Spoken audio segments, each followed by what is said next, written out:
addicted to the misery. Wait, can I say something? Yeah. Respectfully, I think they're all ugly, and I think I'm just gonna go. Wait, you said you think all of us are ugly? Yeah. Because they got a hot girl, they can be horrible. Like, you're still ugly. I know I'm not worthy of you, but I just can't help loving you. It's like wanting to touch a star. You know you'll never reach it, but you've just got to keep trying. Are you in love? I was. Hey, pick a superpower. Invisibility or flight. Right. I'm already invisible. Been in a relationship for 2 years? Yeah. Okay, so it's serious. Yeah. Okay, so do you trust her? Yeah. Is she loyal? Yeah. Yeah? Hopefully. I have an AI that searches any dating app with just a face photo. Would you want to see it? Yeah. Do you have a photo so the AI can search the database with like facial recognition? Take a picture of that? All right, the results just came back with a match, bro. Look, is this her? It says it's Tinder Premium. Oh my God, there's no fucking way.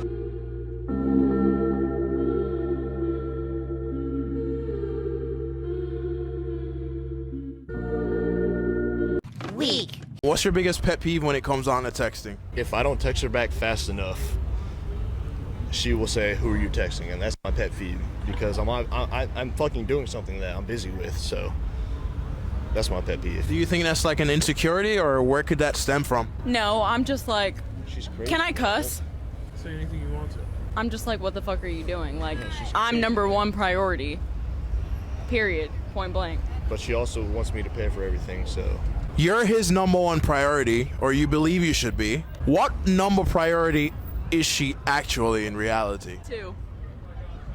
She's up. She's in the Two. top three. She's in the top three. She's at least. I'm top three. No, you're in the top. What do you mean? Bitch. You said two. That's in the fucking middle of 1, 2, and 3. So I would be 3? I got a mom. Yeah, mom is 1. That's fine. Yeah, mom is 1. Until marriage, which is appropriate. We're not married yet. That's what I'm saying. Okay, That's so fine, but maybe why would you say maybe top 3? I'm number 2. Okay, she's number 2. Period. Wow, this looks like a wonderful relationship that will never end. Guys, I feel like a lot of people who reach out, or even in these random comment sections, fall into just a few different camps. They either understand the game and play it wisely, good for you, get depressed about the game like in the first clip, or they just need a bit of advice on the new journey they've chosen. And all 3 of these can be answered or affirmed in the same way. Modern women cannot change, not in this lifetime. Understand the simple fact, and you will be free. Although I share these clips and present to you the many, many reasons why Western women are a time bomb, there's absolutely no reason why you shouldn't continue to go out and live your lives. It's adversity that makes men strong. We all know that. The key here is that, as men, we get to choose the path we walk on. The struggles that follow are out of our control, but that first step really matters. So I'm 36. I've been dating a girl for the past 4 years. I was getting ready to pop the question, and something big happened. I found out she was cheating on me. She said she was really sorry and that it was a mistake, that she loves me and that it's never gonna happen again. Any advice? Well, what I'll say to you is, in my experience, watching my clients, this is either the beginning of the end or it's the end of the beginning. Like he said, this could be a mistake, but how? So if we hit a rough spot, you're gonna go fix it outside the relationship. Yeah, man, I'll get another chick. Yeah. We should do what we always do. Ask Chef for help. Where is Chef? My wife confessed that the baby we are raising isn't mine, and my mother told me to forgive her or she would disown me. But I decided to have her served with divorce papers. I and my wife have been married for 7 years, and what I thought was our daughter is 3. Looking back, this all started after my wife gave birth to her daughter. She suddenly became a lot more affectionate to me and was a lot more active with me in the bedroom life. She also made my favorite desserts a lot more often. I of course didn't suspect anything since even prior to her pregnancy, there were no signs of cheating, but also possibly could be that just didn't look close enough into it. Well, this whole fiasco started 2 weeks ago after a day out with her daughter, and she just sat me down in the evening and came clean about the fact that her daughter wasn't mine. Her waterworks of course also started. And apparently, it was a guy from the gym, and it lasted a month before he disappeared on her after he found out she was pregnant. Honestly, even typing this now I feel like crying since I thought I did everything perfectly, but she still cheated. As much as I wish I could say I had a stone face or something, I just started crying and she tried to comfort me, but I just pushed her away. I felt so disgusted with her. After I had calmed down a bit, I just grabbed my jacket and left for a hotel, and while I was leaving she just begged and pleaded for me to forgive her and that I was the only father her daughter knew. After crying myself to sleep in the hotel the next day after I turned my phone back on, I saw she had blown up my phone. I didn't read any of it and just blocked her. After having a little bit of breakfast, contacted a lawyer to start the divorce process. And it worked. Two schools of thought, but only one gets it right. In one corner, we have men giving men advice, a perfectly acceptable solution. She's not worth the risk. Focus on your friends, family, and work, and the rest will come naturally. In the other corner, you have a woman, born and raised in the feminist faith, telling you that you have to stick it out because, quote, that's just what a man does. Or, it doesn't matter if it's not your kid. You're supposed to be the strong one. Forget her past. The important thing is, she's with you now. She's a free spirit. You're just going to have to learn to accept that. Like I said, it's obvious that a vast majority of modern women will not be able to change. So now, knowing that, a lot of chicks feel like they have no choice but to try and make men change with them. But that's a worse mistake than trying to fish out a class ring from the garbage disposal with a sketchy switch. Because the fact is, men and women are incapable of betraying their true nature. At the core of everything, the nature of women is still the same. It's just that now they've chosen a path of meaningless delusion, and they're determined to stick it out. I mean, they've basically begun a massive relabeling campaign in an effort to create more simps. The emasculated second choice is the man who stepped up. The dude who forgave his cheating wife is wise beyond his years. And the guy who votes for a chick to lead his country is a strong man that desires peace. And yet, all that this feminist campaigning and rebranding have really done is highlight their worst qualities and prove that a society and its structure may change, but default human nature will remain constant. In my year of interviewing people, I would always ask girls if after they caught their boyfriend cheating or their husband cheating, whatever, if they stayed, and it was like 90% of the time they said, yeah, they never leave. Okay. No. Can I ask a question? Yeah, so if a girl cheats, should she apologize? Yeah, because no. Yes, you know what makes it even funnier? She should apologize, but then you don't accept it and you walk away anyway. Facts are facts. But 80% of divorced women, the ones that divorced their husbands for cheating, are now actually dating married men. Yeah. So literally 80% of divorced women that left their husbands for cheating are now side chicks to married men. Oh, Yeah. what an error. Error. So how do we resolve it? Oh, do you want to Nobody resolve must it? leave a man who cheats. No, it's because staying with a cheating man should never be condoned, right? And dating a married man should never be condoned as well. At all. Omunye nomunye must find their own person. Like if you are leaving your partner for cheating. An interesting point from the clucking hens, but they've missed the most important element here. Whether they stay, whether they go, they're still ironically trapped in a biological vice. Women know, on a deep level, who has the real value in society. They may wave flags, go on talk shows, create slogans, and sprinkle till the cows come home, but every one of these gestures is ironically linked to seeking male attention or approval. And this is why the preservation of masculinity at all costs is so damn important. Because, at least from a historical perspective, it don't matter if the economy is shattered under the weight of feminist policy. It don't matter if women lose their way. It does not matter in the extreme long term if civilizations rise and fall. All of this has happened before, and it will happen again. It happened with Rome, when institutions abandoned values and wives hopped from general to general. It happened before the French Revolution, when people began disposing of traditional values, throwing the baby out with the bathwater, using corn and whatever else with the idea that this was an example of true freedom. All in all, the only thing that matters is that men remain constant, as we've always been the ones responsible for picking up the pieces and doing it all over again. At the start of our own female liberation cycle, some guys chose compromise over consistency. It's why I still sometimes come across a comment with some dude saying, well, at least she tries to cook, most don't. Or the classic, well, it's better than being alone. This mentality may not be the cause of the problem. Women do that well enough on their own, but it's the kind of behavior that frees the beast entirely. Luckily, in recent years, there's been a hell of a shift. Nobody's buying it. You break my nail, I swear to God. Move. No, you're not going nowhere. Stop. You're not going nowhere. Stop. Stop acting like that. Stop. You're not going nowhere. Say, no, you're not. Move. So can I go? I'm trying to leave. No. I got to leave, babe. Please come home. is over a toothpaste top. Bruh. It should be unnecessary. Can you go home, babe? Can you come home? Please. I'm leaving. Come here. Say.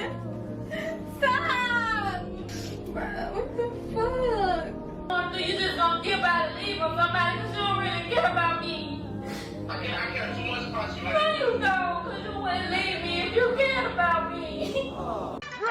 If you mature faster, then why are women choosing the wrong men? Because the new If you can't generation see got them. sexy red guiding them to the wrong men. I feel But like the that's new just influence. So influence creates thinking, thinking creates behavior. Wouldn't you say that the person that has the ability to block out negative influences mature better? But Yeah. women can't block out negative influence like men can? They can.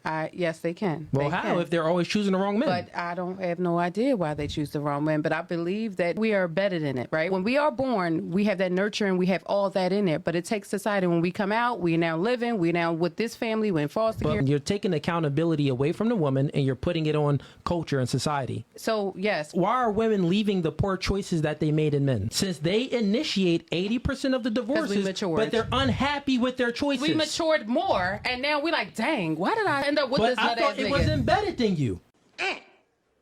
Acting on how you feel, I would say that's immature. Kind of kids do that. How they feel, then they tend to act out. Men, we're a little bit more stoic naturally. Men are able to regulate their emotions naturally. Women get their period every month. You're more emotional. You are higher in estrogen. You are higher in trait neuroticism, so you feel more negative emotions.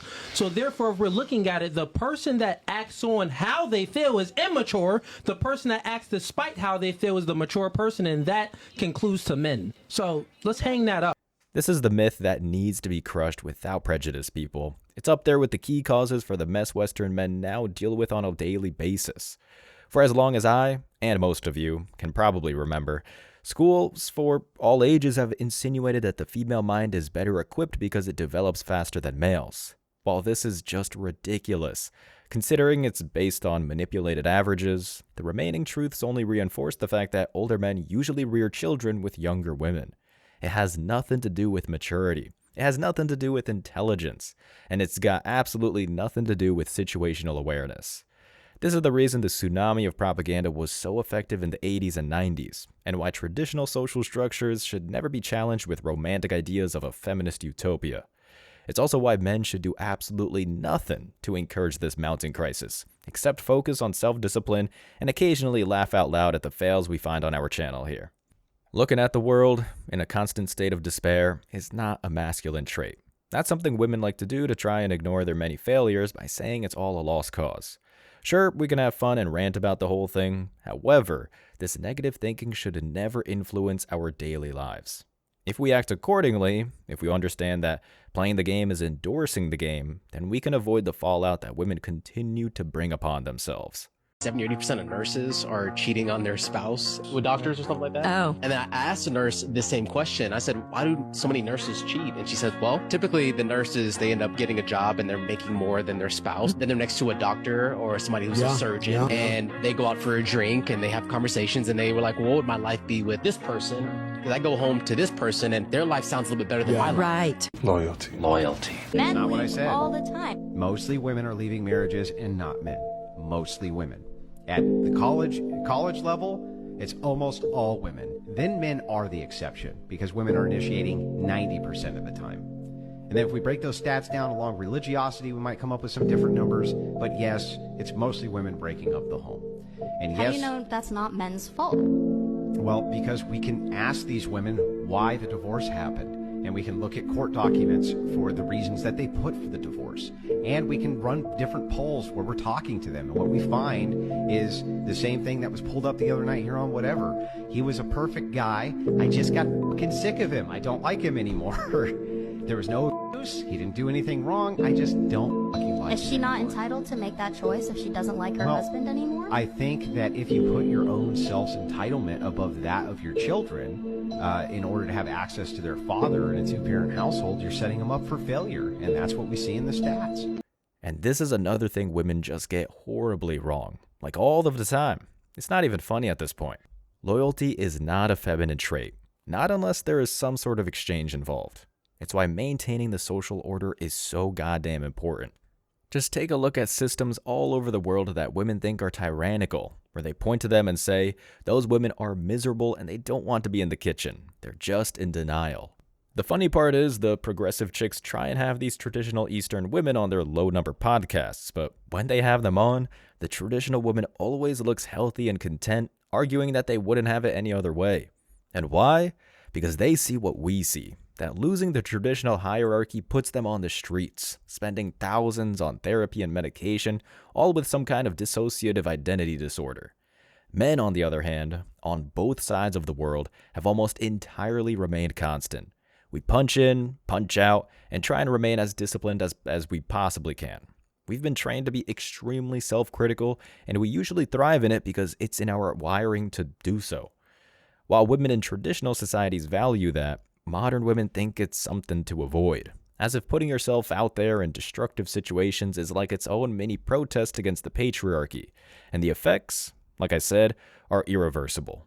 And Bonnie have got countless guys lined up ready to us.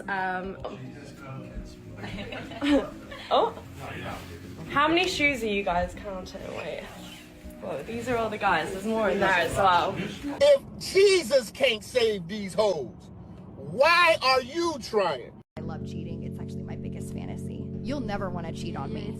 You'll be drained. Like there's nothing left in you to cheat. But I will cheat because I'm bored. I am so thankful that God truly met me where I was, because I now feel emotions. I had this moment with God and I was sobbing in my living room. I was at my wit's end and I didn't understand what I was feeling, but I just knew it was like this outpour of emotion that I had not felt in such a long time. A couple of days prior, I had gotten my Bible out to set on a shelf because I needed something in that shelving cabinet, and it was just out. It was like an old Bible you had as a kid, or it was a birthday gift from my parents. It was out, and I just wanted an answer for why I was feeling this way. I was sobbing, I was looking at my fireplace, I grabbed the Bible, and I just like sat there, and I was just like praying. I was just like, God. I wasn't blaming God. I was just like, God, why do I feel this way? Like, what is it that I'm doing wrong? Obviously. And he was like, all you ever needed was me. So all I ever needed was him. I literally not only saw that in my brain, but like heard it. And that was all he needed to say to me for it to like manifest and to like to sink into my heart and my brain.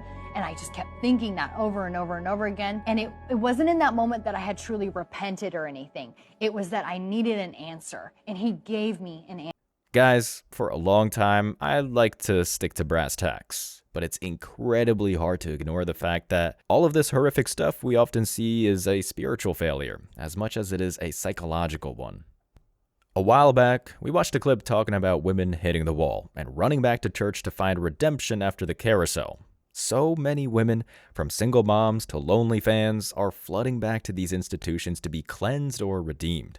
And I'm not gonna lie, it's a complicated issue, because it's at the top of the list when it comes to the whole women cannot change discussion. Personally, I don't see a problem with women ditching the horoscopes and female gurus to find some kind of direction. If you want to do that, honestly, good for you. But then there's another question that we got to ask. If a woman goes to cure herself spiritually, does that suddenly make her now viable physically? Guys, the answer is absolutely freaking not. Nope, no way, no how. That part of the mechanism is busted. For women, there's no get-out-of-jail-free card, not when it comes to the prospect of dating or marriage. Sure, there's not a real issue when it comes to them seeking guidance from the church, but as far as men are concerned, that's where the buck stops.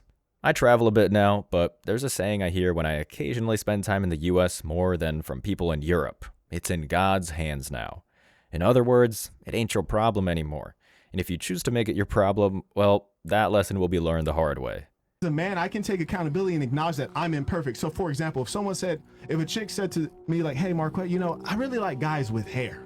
For sure, like that is better than being bald. Because if you deal with a woman and you say, hey, rate each other, I'm like, oh girl, you're a bad B, you're beautiful, you're all 10s. Whereas men, we have to live in reality. We have to acknowledge the reality about ourselves and the reality about others and figure out where we stand on the hierarchy. Because I can tell you this, if you ask this young lady, is she intelligent, she look and say yes. If you ask her, does she have manners, she'd say yes. But she's been interrupting and she's been rude and unruly this whole time, which is why I have to address it. Because too often guys will look at her and say, you know, she's attractive, I want to smash. And because they want to smash, they're about to start tap dancing and like being real nice. And because they've never told her the truth, she doesn't even know the truth. That's the point. You get lied to, then you get smashed and dashed. And at the end, you're wondering why, because you have no sense of reality. And why does the lie work on you? Because you want to be lied to. Well, we all learned an important lesson. Hello, welcome in.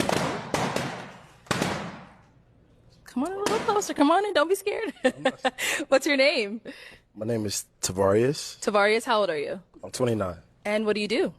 I'm on tour for PBS Children's Story. Oh, like you write children's books or? I have an animation company that I started when I was 21 years old. Nice. And then it's basically about my childhood and teaching young black boys that black dads do care. Wow, I love that. Oh, okay. Now, what are some things you like to do for fun? So I have a Airbnb that's kind of like in the lake. So I'm a nature boy. So I love to climb trees in my time off. I love to draw. And I honestly just like peace. So I do a lot of peace and help for people who like need emotional regulation. Okay, nice. Now, what are some things you look for in a woman? I kind of take everybody for who they are. Okay. So if you are naturally more outgoing, I try to match that. If you're inside, I try to match that. So I'm kind of like, I like to make my woman happy. Okay. Yeah. Now, what are some deal breakers? Deal breakers is if you don't have any passion, you know, like if you don't know what you want to do in life, I kind of can't help you with that. You know, you got to love yourself and figure that out for yourself. Okay. They did him a favor. The dude's a saint. No reason to start dancing with demons now. The women on these podcasts and the women in these lineups might be picked for their concentrated delusion, the worst of the worst. But the fact is that if most modern women even have 5% of their characteristics, the answer to, should you date them, should be an emphatic no. I'll put it another way, guys, just to bring the point home. When the soil is all shit, nothing good is gonna grow from it. These women in the modern landscape might want to change. They might even be praying for it. But when they're knee-deep in an environment full of other women that discourage masculine values, it's only a matter of time before the time bomb goes off. I've seen it hundreds of times. I know you have too. Some guys think that compromise is possible, ignoring everything that's going on under the surface. I'm worried that my long-term boyfriend isn't the one. He is like endlessly like patient and loving to me. But you almost say it like you're annoyed. Really? Well, you're certainly not grateful. And you are allowed to lose interest in your partner. You are allowed to no longer find him attractive. You are allowed to have your feelings change. But you're not even saying that. You're just kind of like, I'm bored. You're kind of saying, I want my boyfriend to be just a little more toxic than he is. I want him to piss me off. I want to fight for our relationship. You just have to find new ways with your partner to mix it up. And listen, if you're like, I just don't love him anymore, then fine. I'm not trying to convince you to be with this guy. But all I've heard from you is this like, I don't really know. He's super nice. There's some things we don't have in common. And it sounds like you are having a hard time replicating certain feelings and emotions that you responded to in the past. And the only way you have known how to elicit those feelings is through toxic men and other toxic behaviors. What would you like people to think about you when you've gone? I'd like for them to say he took a few cups of love. He took 1 tablespoon of patience, 1 teaspoon of generosity, 1 pint of kindness. He took 1 quart of laughter, 1 pinch of concern, and then he mixed willingness with happiness. He added lots of faith, and he stirred it up well. Then he spread it over a span of a lifetime, and he served it to each and every deserving person he met. Muhammad Ali, thank you very much. You gotta love Ali, man. Truly missed. And the important part to focus on is that last part, where he says to give your time and heart to those, quote, deserving of that generosity. Men, women might see the error in their ways, but if they're in way too deep, asking you to fall on the sword, the answer is clear. It's just time to walk away and give your attention to those people and things that actually deserve it. And if you made it to the end of this video, I want to say I appreciate you. So don't forget to hit that like button, drop a comment to have a chance to win, and hit that subscribe button for daily videos. And if you could take a quick sec to subscribe to the second channel, Man Guide Reacts, link is right down below in the description, so we can be sure that our message will keep on reaching the new men out there. I appreciate all the support, y'all.